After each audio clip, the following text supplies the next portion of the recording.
আসসালামু আলাইকুম বন্ধুরা, আজ আপনাদেরকে দেখাবো 6s প্লাসের charging logic plus battery plus display change করে।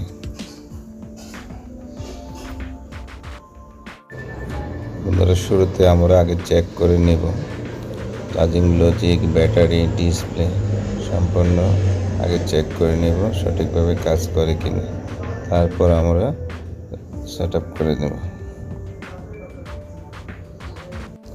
আমার ভিডিও যদি আপনাদের ভালো লাগে তা আমাদের কাছে কাজ পাঠাইতে পারেন।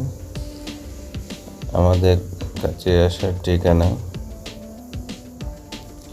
ঢাকা বনানী সুপার মার্কেট, 3 নম্বর গেট দিয়ে ঢুকে ডানে অথবা 4 নম্বর গেট দিয়ে ঢুকে বামে। Shop name mobile Bangladesh, shop number 17। আমাদের সার্ভিস সমূহ আইফোন, আইপ্যাড, অ্যাপেল ওয়াচ এবং যে কোনো স্মার্টফোন যেমন Samsung, Oppo, Vivo, Xiaomi, Realme, Sony etcetera সকল ব্র্যান্ডের স্মার্টফোন আমরা সার্ভিস দিয়ে থাকি গ্যারান্টি সহকারে।